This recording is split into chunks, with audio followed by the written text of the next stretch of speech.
Anime can be thrilling, exciting, action-packed, complex, weird, or even downright horny, but it can also be heartwarming.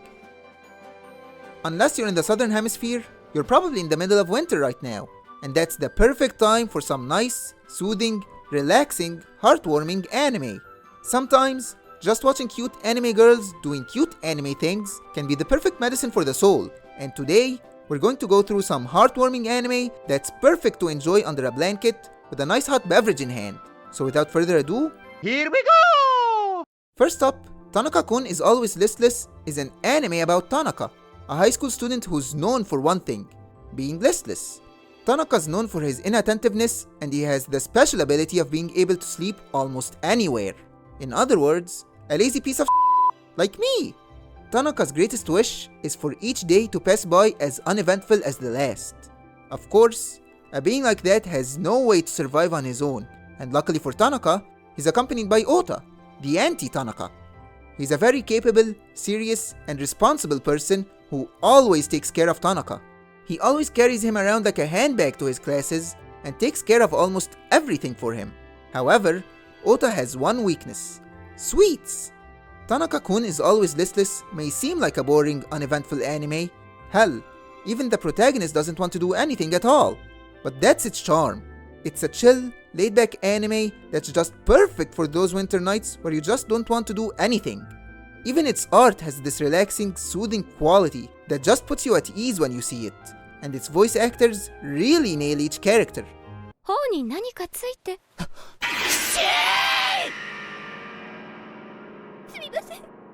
Just put it on, get cozy, and relax. Flying Witch is an anime about Makoto, a 15-year-old girl who, as the title suggests, is a witch. And according to witch traditions, when a practitioner turns 15, they must leave home and become independent.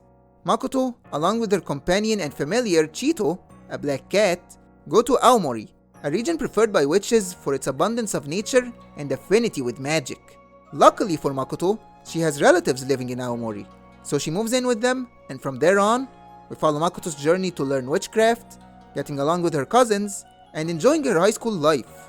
Flying Witch is so serene, relaxing, and tranquil that it makes other anime in the genre seem as if they were action-packed.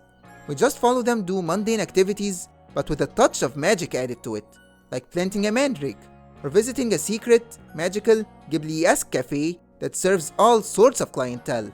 Each episode gives off a sense of kindness, where they help each other out with their chores, or give a new friend some company while doing their errands, and shows how meaningful these little actions can be. Flying Witch is the perfect anime for those cold winter nights with a nice cup of hot tea. Kimi ni Todoke, From Me to You, is our next entry and one of my favorite romance anime. Not as good as Kaguya-sama, but a great anime nonetheless. We follow Sawako, who due to her resemblance to a character from The Ring, she's given the name Sadako. Due to that nickname, her classmates all think that she's a terrifying person, even though she's anything but. She's a shy, sweet, innocent high school student who goes out of her way to help everyone. So much so to the point that she thinks that it's her duty to do so. However, Sawako desperately wants to make friends. So much so that she's naturally drawn to Shota Kazehaya, the cheerful, friendly, most popular boy in class, and the one who tries to reach out to Sawako the most. He tries to get her to open up by inviting her to a test of courage he's organizing for the entire class. From there, Sawako starts to get along with her classmates Ayane and Chizuru, and finally starts to gain friends, and even becomes more aware of her feelings. Unlike the other previous anime mentioned in the video, Kimi ni Todoke is a love story, and a heartwarming one at that. Sawako, Chizuru, and Ayane's relationship is one of the sweetest ones in anime, especially how it started. That scene where Chizuru and Ayane protect Sawako from her bullies alone is so heartwarming that your eyes might suddenly start to fog up. As I said, it's one of my most favorite romance anime, and probably the sweetest one out there. Now, we come to the Kyoto Animation recommendation. If you're an anime fan, then you probably already know that Kyoto Animation are the kings of slice of life. There's so many to choose from in their catalog, like Haruhi, Chunibyo, Beyond the Boundary, or Tamako Market, which I have made a review of and its movie sequel. However, my recommendation is probably one that you all saw coming before you clicked on the video. K-On! We follow the Light Music Club, which consists of Yui, Ritsu, Mio, Mugi, and in the second season, Azusa. Their activities consist of practicing their music, performing concerts like in the school festival, going away on training camps to the beach, and, most importantly, drinking tea and eating cake.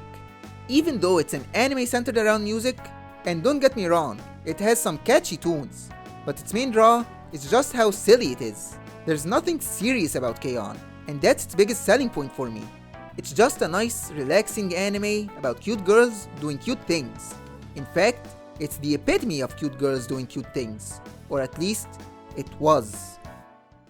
Before going to my last recommendation, here are some honorable mentions. Usagi Drop is a great anime about fatherhood, where we follow Daikichi, who takes in his grandfather's illegitimate 6-year-old daughter, Rin. It's a really nice anime, but just please only watch the anime, don't read the manga. Trust me on that. Another nice anime about fatherhood is Sweetness and Lightning. After the death of his wife, Kohei, a high school teacher, has been taking care of his daughter, Tsumugi, to the best of his abilities. But they only ever eat convenience store food. That's when one of Kohei's students, Kotori, invites him over to her family's diner, where they all start learning how to make delicious and nutritious homemade food. Finally, we have Non Non Biori. I've honestly never watched it before, but just seeing clips of it is enough to know that it deserves to be on here. It's about 4 young girls living in the countryside and enjoying their lives together. Now, on to the last recommendation. This next one is my favorite slice of life anime of all time. At first, I never expected to like it at all, especially since its main gimmick is an activity I've never ever done, and one I have no interest in. But thankfully, I decided to give it a try anyway due to Glass Reflection's recommendation for it. And even though it's probably my favorite due to me being so impressionable, I still recommend it over anything else. Yuru Camp, or Laid Back Camp, is my favorite Iyashikei slice of life anime out there. Unlike most girls her age, Rin's ideal way of spending her days is to go camping alone. She's always liked doing everything alone, from setting up the tent to getting firewood, and she has no plans to leave her little world. However, one day, when she was out camping as usual, she stumbles upon the lost Nadeshiko, and from there, they enjoyed a chilly night together eating ramen and conversing beside the campfire. Thanks to that experience, Nadeshiko gains an appreciation for camping and joins her school's going out club with Chiaki, Aoi, and later, Enna, where they practice camping together and eventually go out to do the real thing. Yuru Camp is probably the most soothing, relaxing, heartwarming anime I've ever seen. No matter what mood you're in, just put on Yuru Camp and trust me when I tell you, you'll forget all your worries and have a huge smile when the episode's over. Its characters are all fantastic. Just hearing Nadeshiko's Rin-chan and seeing Enna's pet Chikuwa getting cozy and warm, trust me, you'll forget everything worrying you and just feel warm and fuzzy by the end of it. Yuru Camp is my most favorite slice of life anime of all time, and my #1 recommendation for an anime to watch during winter.